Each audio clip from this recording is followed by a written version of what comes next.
എന്നാലും അവന്മാരുടെ മുന്നിൽ ആകെ ചമ്മി നാറിയല്ലോ. എന്റെ വില മൊത്തം പോയി. വില പോയിട്ടൊന്നുമില്ല, ഉള്ള സാധനമല്ലേ പോകൂ. ഓ, 2 ഒടങ്കൊല്ലികളും ഉണ്ടല്ലോ. നീ വന്നപ്പോൾ 3 എണ്ണമായി. ചില മാന്യന്മാരൊക്കെ പകരം വീട്ടാൻ പോയിട്ട് ചമ്മി നാറിയെന്നൊക്കെ കേട്ടല്ലോ. അതങ്ങനെ നീ അറിഞ്ഞു? അതൊക്കെ നാട്ടിൽ പാട്ടല്ലേ. പാവങ്ങളാണെന്ന് കരുതിയ, അല്ലെങ്കിൽ ഒരൊറ്റ കൊത്തിന് 2ന്റെ കഥ കഴിച്ചേരെ ഞാൻ. അതെ അതെ, നിങ്ങളൊരു കാര്യം മനസ്സിലാക്കിയാ നന്ന്. എന്താണാവോ? ജീവിതം വളരെ ചെറുതാണ്. പകപോക്കലും ഒടങ്കൊല്ലിത്തരങ്ങളും മതിയാക്കിയിട്ട് ജീവിതം പരമാവധി ആസ്വദിക്കാൻ നോക്ക്.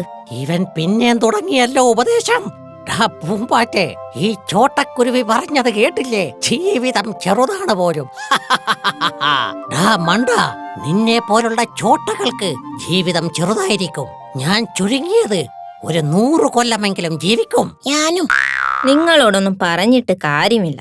നിന്റെയൊക്കെ കയ്യിലിരിപ്പ് വെച്ച് നോക്കിയാൽ ഉള്ള ആയുസ് തന്നെ തികയ്ക്കുമോന്നുള്ള കാര്യത്തിൽ സംശയമാണ്. നീ വാ, നമുക്ക് പുഞ്ചക്കോട് പൂന്തോട്ടത്തിലേക്ക് പോവാം. എനിക്ക് വയറ് നിറയെ തേൻ കുടിക്കണം. നീ തേൻ കുടിച്ചാൽ എന്റെ വിശപ്പ് മാറുമോ? എടാ മണ്ടൻ കൊക്കെ, പൂന്തോട്ടത്തിനടുത്തല്ലേ ചെന്തോളനി അരുവി. അവിടെ നിറയെ മീനുകളുണ്ട്. നിന്റെ വയറ് നിറയാൻ അത് പോരെ? ശരി, വാ.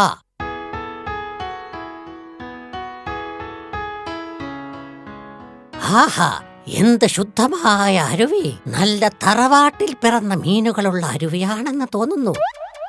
ഒരു 10 മീനിനെയെങ്കിലും അകത്താക്കണം, എങ്കിലേ എന്റെ വിശപ്പണയൂ.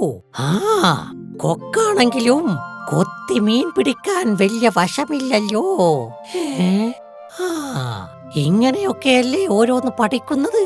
ഇത്രയും കാലം വല്ലവനും പിടിച്ച മീനല്ലേ ശാപ്പിട്ടത്. ഇനിയൊന്ന് സ്വന്തമായി പിടിച്ചു നോക്കാം. ആഹാ,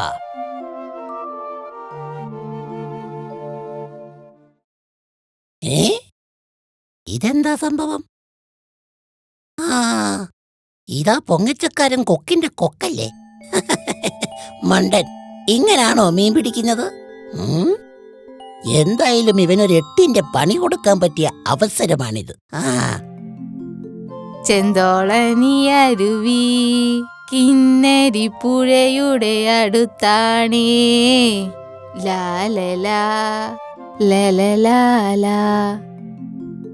എന്തോ നാടേ, വലിയ സന്തോഷത്തിലാണല്ലോ ഉള്ളത്. ഞാൻ പറഞ്ഞില്ലേ ഒരു പൊങ്ങച്ചക്കാരൻ കൊക്കിനെ കുറിച്ച്. അവൻ ദേ കരയിൽ വന്ന് നിപ്പുണ്ട്. എങ്കിൽ വേഗം സ്ഥലം വിടാൻ പറ.